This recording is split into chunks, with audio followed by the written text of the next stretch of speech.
Vamos al capítulo número 4 de Primera de Timoteo. Recuerden, hemos estado estudiando que esta es una carta que Dios tenía como intención instruir a la iglesia cómo debe de verse una iglesia. Capítulo 1, por si no estuvieron aquí, su mensaje, cómo debe de verse el mensaje. Capítulo 2, cómo debemos de actuar, cuál debe ser la actitud dentro de la congregación. Capítulo 3, cuál es el carácter del creyente. Y capítulo 4 va a poner un ejemplo práctico y nos va a alertar de algunos de los problemas por olvidar las primeras 3 cosas, ¿sale? Entonces ya vimos su mensaje, la actitud del creyente, el carácter del creyente, y llegamos al capítulo 4. Dice: pero el Espíritu dice claramente que en los postreros tiempos algunos apostatarán de la fe. Entonces, inicia este capítulo hablando de algo, utiliza una palabra que a lo mejor no es tan familiar para todos. A lo mejor algunos tenemos alguna idea de lo que es. Pero dice: algunos apostatarán de la fe. Apostatar es apartarse, es volver atrás. Y la primera cosa que a lo mejor decimos, bueno, ¿no se supone que estamos seguros en Cristo? Por supuesto que estamos seguros en Cristo. No hay nada debajo o arriba que pueda separarnos del amor de Cristo. Eso es lo que dice la palabra. Pero también es un hecho, así como la salvación es la obra divina al morir por todos nuestros pecados, por salvarnos, pero también la parte humana de decidir acceder a esa salvación. Es un trabajo conjunto. Claro está que los calvinistas no estarán muy de acuerdo con este rollo, pero eso no me importa porque es lo que dice la palabra. Entonces, la palabra de Dios dice que nos salva y que nosotros aceptamos la salvación. De la misma forma, y bueno, hacia allá es donde íbamos, el creyente voluntariamente puede empecinarse, rebelarse en contra de Dios y decidir apartarse voluntariamente para no regresar. Entonces, si tú pecas, no está bien, pero Dios te perdona. Si tú vuelves a pecar, Dios te perdona otra vez. No está bien, pero vuelve a perdonarte. Y así cientos de veces, y no es un incentivo, ya lo sabemos, para pecar, pero esa es la gracia que nos salvó. Pero hay una gran diferencia entre aquellos que pecan y se arrepienten y en aquellos que deciden: no voy a volver. Sé que Cristo me salva, sé que todo eso es salvación, pero no lo quiero. Y esto es lo que está describiendo aquí, lo cual es un hecho. Pablo está diciendo que el Espíritu dice claramente. Entonces todo esto lo ha dicho el Espíritu, pero dice, si hay algo que deben de saber, que el Espíritu dice como muy clarito, no que puede ser, sino que sí va a suceder, es que en los postreros tiempos algunos van a apostatar de la fe, se van a alejar de la fe. Entonces, querido hermano, esto es un hecho. Y la primera pregunta que tenemos que hacernos aquí es: ¿puedo ser yo? Y la respuesta es simple: por supuesto que puede ser tú. Sí, y solo sí. Tú lo decides. Bueno, pues es que yo no voy a decidir eso. Por supuesto, muchas personas no inician con el deseo de: hoy me desperté con ganas de un café y de apostatar de la fe. No es así. Pero, ¿qué es lo que sucede? ¿Cómo es que alguien llega a ese punto? Vamos a ver. Ya recuerda, ya definió muy bien cuál es el mensaje que debe perseverar a la iglesia, cuál es la actitud que debe tener el creyente y cuál es el carácter del creyente. El carácter, hermanos, y ahorita para lo que vamos a ver, recuerda, el carácter, una persona nace con carácter, nace con temperamento. El carácter es una formación, es algo que se forma en el individuo producto de estar relacionado o expuesto a ciertas circunstancias. En el caso del carácter divino, se forma por estar expuesto a Dios y a su palabra, a su mensaje.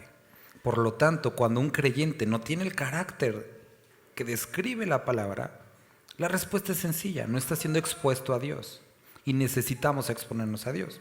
Entonces dice que algunos apostatarán de la fe y primero dice escuchando a espíritus engañadores y doctrinas de demonios.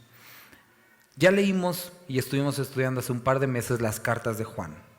Y en las cartas de Juan una de las cosas que dice es, por favor, tengan cuidado, analicen, prueben, dice, a los espíritus. Y no es de probar, ni de como algo así como antenas o algo raro, sino está hablando de las personas. ¿Con qué intención viene? ¿Qué es lo que hay detrás de ellos? Entonces, cuando dice prueben a los espíritus, es lo que hay. Entonces, cuando dice espíritus engañadores, puede significa estas dos cosas. Personas influenciadas bajo espíritus engañadores o pensamientos, ideas, producto de espíritus engañadores y doctrinas de demonios. ¿Pero quién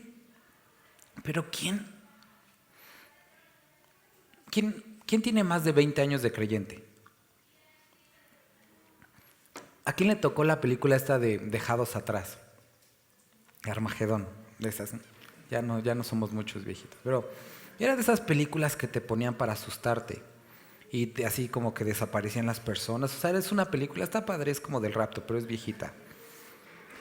La cosa es que cuando yo veía esa película, yo decía, pero ¿cómo es que alguien sería tan tonto como para apartarse de Dios? ¿Cómo es que la gente va a seguir al diablo? Es algo tonto, ¿no? Y digo, hoy en la mañana prendes la televisión y dices, no, sí, ya entendí cómo. Es sencillo. El ser humano es necio, es tonto. Porque a pesar de que no se presentan las personas como espíritus engañadores, no traen su playera, utilizan ideas que seducen y ahí es donde viene la tontería. Creo que la palabra esto es, no, se va a escuchar más feo. Sí, va a escuchar muy feo. Salvajes en este sentido que a veces somos dominados por nuestros sentidos, nuestros sentimientos, nuestras pasiones. Entonces cuando llega alguien con una idea que seduce este tipo de sentimientos, sensaciones, a pesar de que tenga poquito de verdad, con eso nos conformamos y somos jalados. Ahora, espíritus engañadores, doctrinas de demonios. Estaban los fariseos, que eran los conocedores de la ley, los más sabios del momento. Y Jesucristo les dice, ustedes no son de su padre, no son de Dios. Ustedes son de su padre el diablo, porque a él escuchan y hacen sus obras.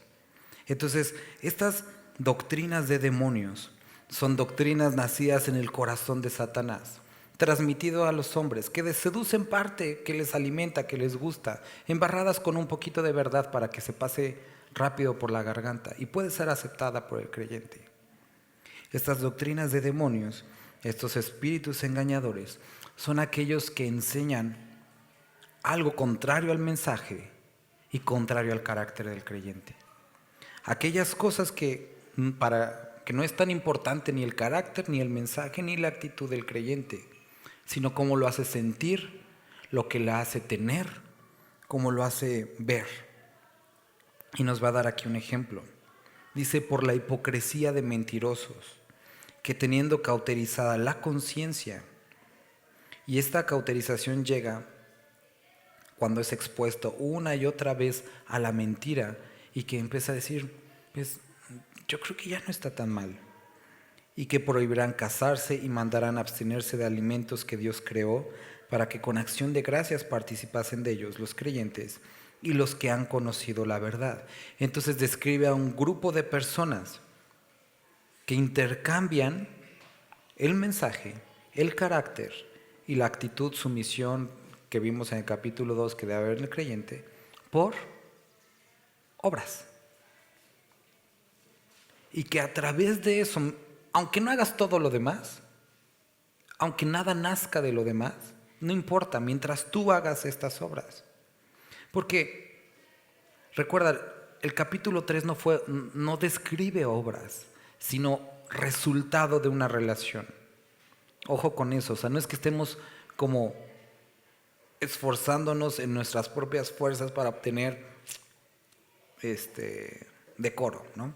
No, sino el resultado de ser expuesto a Dios es ese decoro. Entonces, estas personas van a decir, es que eso no importa. No importa que hoy no prediquemos. Porque como ven, si alabamos todo el día, nos desestresamos, sudamos, ya no tienes que ir a Zumba, porque vamos aquí a remolinear. Entonces es seducir a las emociones y cambiar el mensaje, el carácter y la actitud del creyente. Eso es lo que estaba sucediendo. Había personas que les decían, mira, posiblemente no tengas ni hagas mucho de esto, pero deja de comer carne. Eso es lo que a Dios le gusta. Y aquí Pablo escribe, cuando realmente todo lo creó Dios. O sea, qué bueno que seas vegetariano, qué bueno que seas vegano. Pero si me sales con rollos de que con eso te acercas más a Dios, estás mal, estás perdido. Qué bueno, gracias a Dios, porque tú no escuches cierto tipo de música o porque hagas esto o lo otro. Pero en el momento que me empiezas a salir con la onda de que eso te hace más cercano a Dios o te gana la salvación, estás perdido, no tienes idea. Porque hay muchas personas, hay muchos pastores hoy, hay muchas iglesias hoy que prohíben a las personas gran cantidad de cosas, pero ves su carácter, ves el mensaje que predican y nada tiene que ver con la verdad. Y esta es la situación que estaba exponiendo. Ahora, se vuelve mucho más peligroso. Ahorita estaban leyendo las hermanas y me gustaría nada leer un fragmento de lo que leyeron porque la verdad se me hizo muy interesante. Vamos a Jeremías 29. Y me voy a piratear la predicación de la hermana. No, pero Jeremías capítulo 29. En el capítulo 29, hace 2 semanas exactamente, cuando estábamos leyendo Primera de Timoteo, capítulo 2, citábamos este versículo acerca cuando dice, cásense, tengan hijos, hijas, oren por la paz de Babilonia. Pero lo que no platicamos en esa ocasión es cómo es que ellos habían llegado allá. Porque cuando empieza la palabra, cuando son introducidos a la tierra prometida, Dios les dice, guarda mi palabra. Fíate en lo que yo he dicho. Cuídate de hacer y guardar todo esto. Mientras tú hagas eso, te daré de comer. Trae la lluvia temprana, tardía, un montón de promesas. Dice, cuídate de relacionarte con las personas de estos lugares, cuídate de adorar ídolos extraños. Pasa el tiempo y empiezan a hacer exactamente eso. Llega el periodo de los reyes, estos 400 años de reyes. Y empiezan los profetas una y otra vez a hablar de parte de Dios. Tengan cuidado, no se vayan en pos de ídolos, tengan cuidado, no adopten sus costumbres. Y entonces, ¿qué es lo que hace o qué sucede con Jeremías y con todos y varios profetas antes del exilio? Que Dios les dice, por cuanto no obedeció a mi voz, me los voy a llevar cautivos. Y van a ser asesinados muchos y los voy a esparcir. Y en vez de hacerlos tan numerosos como las estrellas, los voy a reducir. Y empieza a hablarles de todo lo que les va a suceder. ¿Y qué es lo que sucede? Porque es de lo que estamos hablando hoy. Que llegan un grupo de personas diciendo, eso no es cierto. Dios está contento. Dios no está tan enojado. Es toda una confusión. No van a ser llevados cautivos. De hecho, Dios no está tan mal con lo que sucedió. Si nosotros ofrecemos este sacrificio, si hacemos esta otra cosa, todo va a estar bien. Y Dios habla al profeta Jeremías una y otra vez durante 40 años diciéndoles, se van a ir cautivos. Y llegan al punto de decir, Jeremías es un mentiroso. ¿Y qué es lo que sucede? Oh, sorpresa, son llevados cautivos. Ahora, ¿cómo es que se ven estos falsos profetas? ¿Cómo es que se ven esos engañadores? Que te intentan convencer que lo que Dios ha dicho, y a veces creo que pensamos que es así como que no sé, relacionado con la salvación, y sí puede ser, pero son con cosas cotidianas. Como este asunto de hoy, ¿no? Personas que supuestamente tienen mucho conocimiento de Dios, pero están oficiando bodas homosexuales. Estas personas que tienen supuestamente mucho conocimiento de Dios, pero están involucradas en feminismo. Doctrinas, corrientes, filosofías totalmente contrarias y en rebelión contra la Escritura. ¿Y qué es lo que sucede? Lo introducen a la iglesia y lo enseñan como, está bien, es un malentendido, Dios también ama. Y aquí necesitamos preguntarnos, hermanos, en serio necesitamos preguntarnos qué es lo que sucedería. ¿Cómo es qué es lo que sucedería si la iglesia hoy dependiera de nuestro mensaje? Si la iglesia hoy dependiera de tu mensaje, ¿se perdería o se afirmaría? Y eso te va a dar una idea de cómo estás. O sea, en serio, imagínate eso, que el día de hoy, o a partir de hoy, no sé, yo me muero ahorita, y que por azares del destino la iglesia depende, no solamente, sino la iglesia de toda Puebla, depende de tu mensaje. ¿Se perdería o se afirmaría? Sí, ya sé que me vas a decir, no, es que la iglesia es de Dios, ya lo sé, pero Dios nos puso para hablar sus palabras. Y es de lo que estamos hablando. Ya sé, ya entiendo todo eso que es de Dios, lo sabemos. Pero el hombre y la mujer tenemos responsabilidad de hablar de parte de Dios. Ya vimos la semana pasada, baluarte y estandarte de la verdad. Y eso te diría, o posiblemente te hables de si estás escuchando espíritus engañadores y doctrinas de demonios. Si tú estás perseverando en el mensaje que describe al principio y que ahorita va a hablar, entonces no hay preocupación. Después dice versículo 4, porque todo lo que Dios creó es bueno y nada es de desecharse si se toma con acción de gracias. Entonces, refiriéndose a la comida, al asunto que estaba sucediendo, gente decía, no comes de esto, si no comes esto estos días o el resto de tu vida, Dios va a estar contento. Y Pablo dice, no inventes, Dios permitió que comiéramos todo, solamente que diéramos acción de gracias. Y versículo 5, que porque por la palabra de Dios y por la oración, la comida es sanitizada. ¿Dice sanitizada? No, santificada.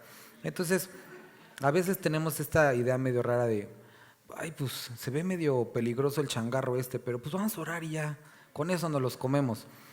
Si te va a hacer daño, te va a hacer daño. El punto de orar y a lo que se refiere santificado es que ya no es impuro en el sentido ceremonial, sino que todo es para darle gracias a Dios. O sea, tú come y da gracias a Dios.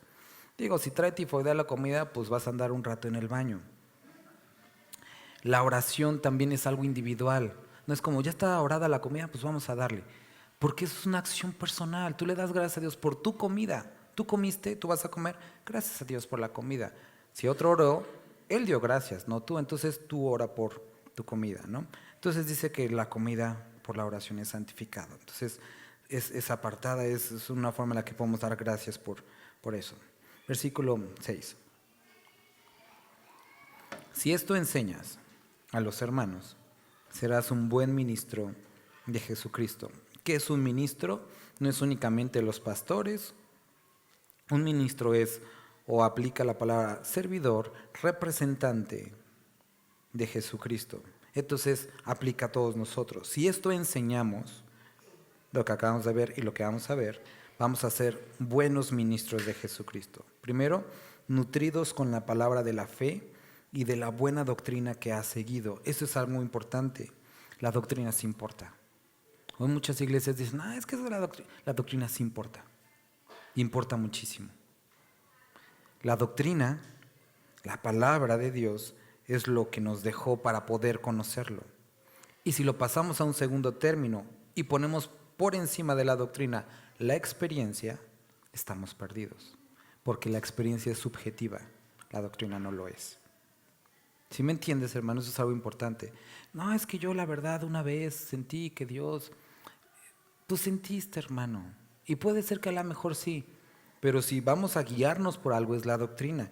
Y se necesita que para ser un buen ministro de Dios, un buen representante de Jesucristo, que estemos nutridos, fortalecidos por las palabras de fe. ¿Por qué? Porque la fe viene por el oír y el oír la palabra de Dios, la doctrina que has seguido. Versículo 7. Desecha las fábulas profanas y de viejas. Ejercítate para la piedad.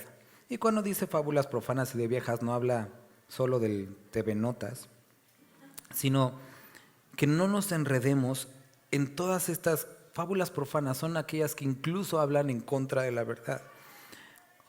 Las fábulas profanas eran esos conocimientos, dichos que habían permanecido durante mucho tiempo.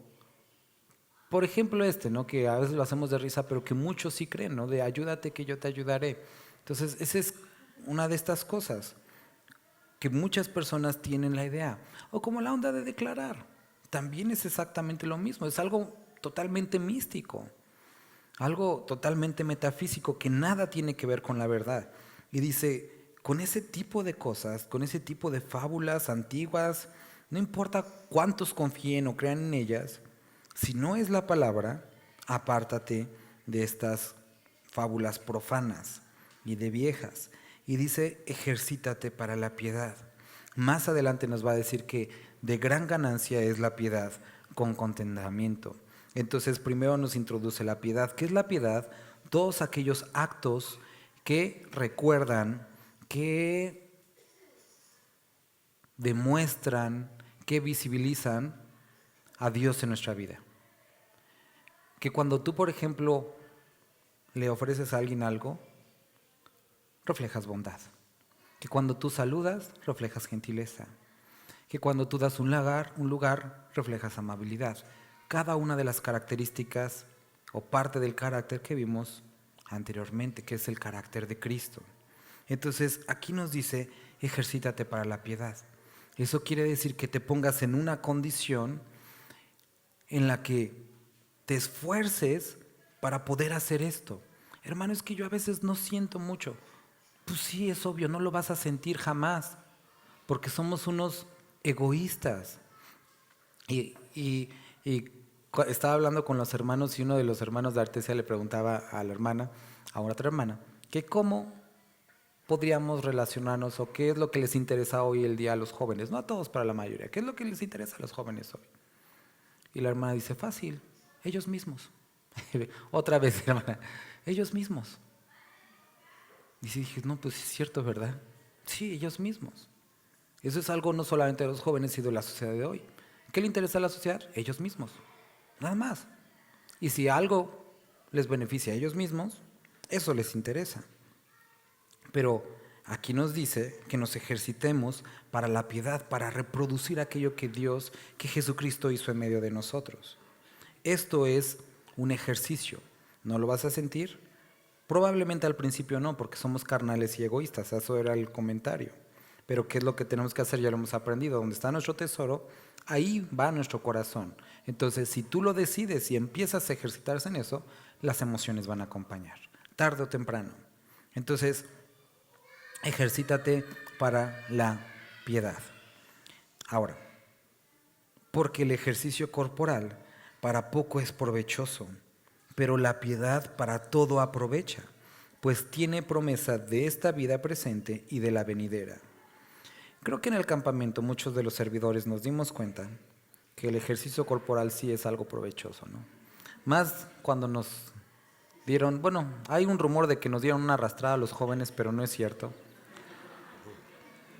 No fue así, tengo otros datos, pero no está diciendo que no hagamos ejercicio, que no nos cuidemos, no dice eso, sino que nuestra preferencia, porque recuerda, están viviendo en una cultura griega en la que el cuerpo era altamente valorado y que una persona adquiría cierto estatus por su condición física. Y viviendo en una cultura así, y creo que estamos yendo hacia una cultura nuevamente así, en la que el físico tiene gran valor, nos dice, si estás entre preferir el físico o el espíritu debe ganar. ¿Por qué? Porque a diferencia del físico, que después de dejar de hacer ejercicio vuelves a subir los 20 kilos, la piedad tiene un efecto en esta vida y en la eternidad. Y si tú habías escuchado o habías dicho que nada nos vamos a llevar, mentira. La piedad sí. La piedad tiene un efecto en la vida futura. La piedad es una de las únicas cosas que sí trascienden. Nada de lo demás, pero la piedad sí. Por lo tanto, yo te animaría a que pensaras, si te estás ejercitando la piedad, porque esto sí trasciende la eternidad. ¿Sale? Entonces, palabra fiel es esta. Llegamos a nuestra tercera palabra fiel y digna de ser recibida por todos. Te animo a que la subrayes.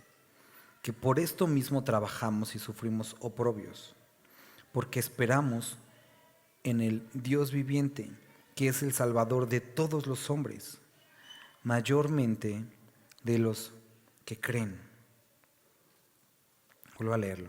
Dice que por esto mismo trabajamos y sufrimos. Pablo dice, lo que hacemos, este es el por qué hacemos lo que hacemos. Porque esperamos en el Dios viviente, que es el Salvador de todos los hombres y mayormente de los que creen. Más adelante dice también, cuando llegamos a 2 de Timoteo, que todo aquel que quiera vivir piadosamente, primero te dice, ejercítate para la piedad. 2 de Timoteo, pero si quieres vivir piadosamente, experimentarás persecución, sufrimiento. Ese es el resultado de la piedad.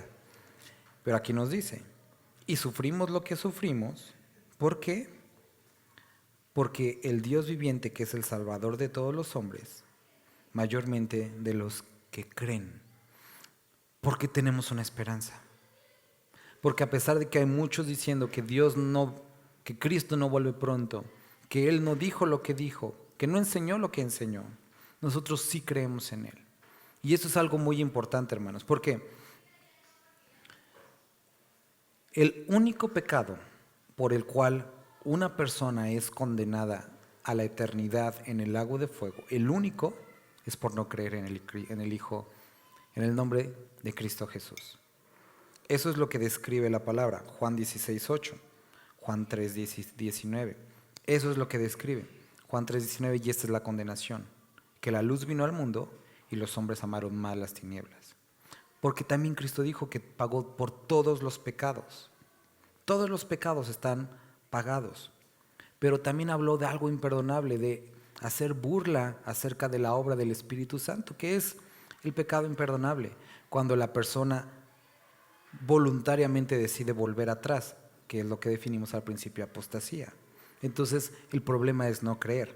Jesús también mismo dijo en Juan capítulo 16, en el versículo 8, dice que el Espíritu Santo convence de justicia, juicio y pecado. Dice, pecado porque no creyeron en mí. Entonces la condenación es el no creer en Cristo Jesús. Entonces esto es algo importante. Esto manda y enseña. Ninguno tenga en poco tu juventud. Ya definimos que Timoteo no era tan joven, tenía entre 35 a 45 años, pero era encargado de muchos otros pastores. Entonces seguramente algunos con más años posiblemente estaban viendo menos, o podría ser que vieran menos a Timoteo. Y aquí dice, ok, ¿quieres ganarte el respeto en medio de los creyentes? Y eso es lo mismo para todos nosotros. ¿Quieres ganarte el respeto en medio de los demás creyentes? Haz esto. Que nadie tenga en poco tu juventud, pero ¿puedes exigirlo? Por supuesto que no. Es algo que tú tienes que hacer. ¿Qué es lo que tienes que hacer? Sé ejemplo. Sé ejemplo. ¿En qué tengo que ser ejemplo? Primero, en palabra, lo que dices. Lo que dices sí importa. La forma, lo que las personas escuchan de ti, eso sí importa. Y si tu palabra, tu conversación es profana, es vana, no puedes esperar que entre los creyentes puedas tener ese respeto. Y necesita Dios te pide a que tú seas ejemplo, siendo ejemplo en palabra. Después, conducta, lo que haces, lo que dices, lo que haces. Y lo que haces tiene que ver con lo que ya dijiste. Y si lo que haces no tiene relación con lo que dices, estás dando un mal ejemplo. Entonces, sé ejemplo de lo que dices y de lo que haces. Sé ejemplo también de el propósito de por qué lo haces. Amor. Ya vimos Corintios. Si yo entregara mi cuerpo para ser quemado, si diera todo mi dinero a los pobres, si tuviera todos los dones, si hablara lenguas, pero no tengo el por qué lo hago, amor, no sirve de nada. Puedes saber muchos versículos, puedes dar dinero a los pobres, pero si lo que motiva no es el amor, dice, de nada sirve. Entonces, por otra parte, regresando a los primeros versículos, algunos apostatarán de la fe. ¿Por qué? Porque van a escuchar espíritus engañadores y doctrinas de demonios. ¿Cuál fue el pecado? Vamos a usar el pecado original. Y no es una serie. No fue una manzana. Ni verde ni roja, ninguna de las dos. Si nosotros vamos, fue que Satanás ni siquiera fue lo primero que nosotros vemos con Adán y Eva, sino fue algo que deseó Satanás. El ser igual a Dios, el estar, el tener eso para él. Fue ese pecado relacionado con el egoísmo, el buscar el poder, los deseos de la carne, la vanagloria de la vida, los deseos de los ojos. Deseó eso que tenía Dios para él. Entonces, cuando nosotros vemos espíritus engañadores y doctrinas de demonios, podemos tener la certeza que tiene que ver también con esto. Todo ese tipo de doctrinas y enseñanzas que tienen que ver con la autoexaltación del ser humano, con construir una mejor persona para ti, un mejor futuro. No tiene nada de malo de eso, pero eso no tiene nada que ver con la salvación. No tiene nada de malo estudiar, pero eso no tiene nada que ver con la salvación. No tiene nada de malo poseer, pero eso no tiene nada que ver con la salvación. Y el mensaje de Cristo tiene que ver con la salvación del hombre. Todo lo demás está fuera en el mundo. Pero en la iglesia de Cristo, lo que importa es la salvación del hombre. Por lo tanto, hombres, mujeres que enseñan prosperidad, autosuperación, la mejor versión de ti, o cosas como el estilo, son esto, doctrinas de demonios, y no tienen nada que ver con eso. Entonces, por lo tanto, ni su palabra, ni su conducta, y obviamente no hay amor, porque todo tiene que ver con ellos. Después dice, espíritu, fe y pureza, que exista esa transparencia acerca de lo que dice con lo que hace, que lo que motive, lo que dirija sus acciones es su relación con Cristo, y que sea producto de una firme convicción de quién nos ha salvado. Entonces, Pablo le dice a Timoteo, en esto persevera, sé ejemplo en esto. Y después dice, versículo 14, no descuides el don que hay en ti, que te fue dado mediante la profecía con la imposición de las manos. Ya lo estuvimos en Romanos y estuvimos en Corintios, pero vamos a recordarlo, Romanos capítulo 12, ¿cuáles son los dones? Los dones del Espíritu. Porque de la manera, Romanos 12:4, que en un cuerpo tenemos muchos miembros, pero no todos los miembros tienen la misma función, así nosotros siendo muchos en un cuerpo, en Cristo, y todos miembros los unos de los otros, de manera que teniendo diferentes dones, según la gracia que nos es dada, profecía es hablar de parte de Dios, use conforme a la medida de fe. Servicio, pues es servicio, úsenlo en servir. Enseñanza, pues enseña. Exhortar o animar. El dar a los demás, háganlo con liberalidad. El dirigir o liderar o presidir, siendo solícitos. El que hace misericordia, con alegría. Y estos 6 que vemos aquí son los dones del Espíritu. Y aquí, regresando a esto, dice Pablo a Timoteo, no descuides el don que hay en ti, que te fue dado mediante la profecía con la imposición de las manos del presbiterio. Entonces Pablo le dice a Timoteo, recuerda lo que ya se escribió acerca de los dones, lo que la palabra dice acerca del creyente. No descuides aquello que te dio. Y te animo el día de hoy a que no descuides esto que Dios ya te dio. Y después nos dice, no estoy aquí.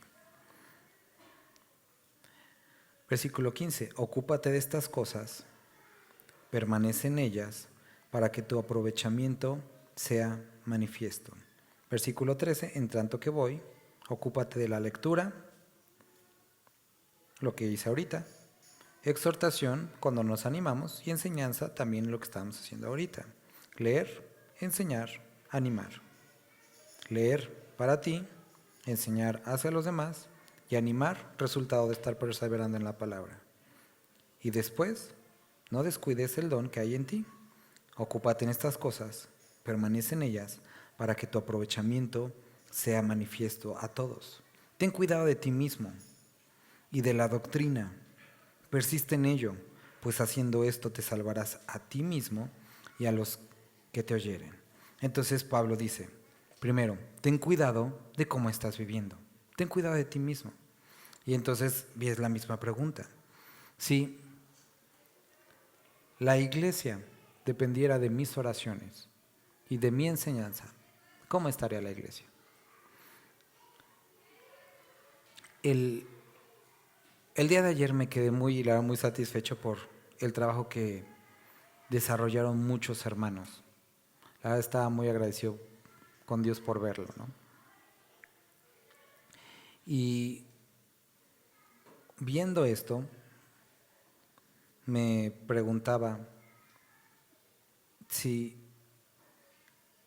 toda la iglesia, todos, nos involucramos de una forma en oración, en dar, en servir, ¿cómo sería nuestra comunidad? ¿Cómo serían las demás misiones que tenemos? ¿Cómo sería la iglesia en Puebla? Y la verdad es que a pesar de ser muchos en muchas iglesias, o pocos son, no todos están comprometidos, no con la iglesia, sino con Dios. No todos están observando esto. Y por lo tanto, estamos abriendo la puerta a lo que dice al principio, apostasía.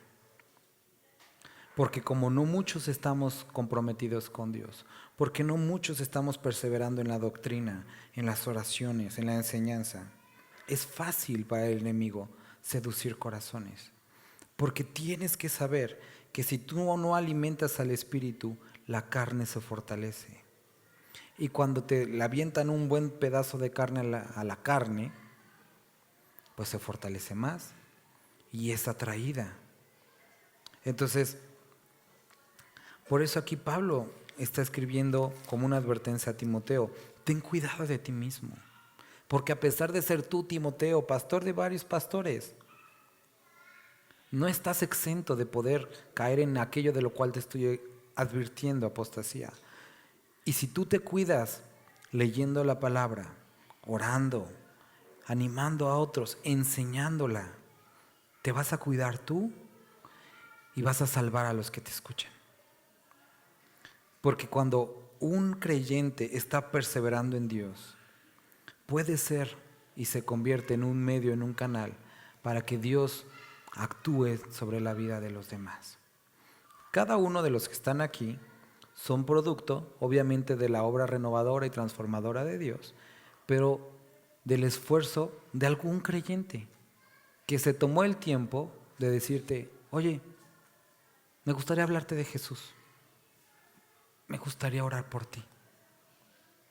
Alguien oró por ti y posiblemente lloró por ti y no se rindió. Sí, fue la obra de Dios, pero hubo alguien que estuvo orando por ti y Dios usó sus labios, su tiempo, su dinero para que fueras alcanzado.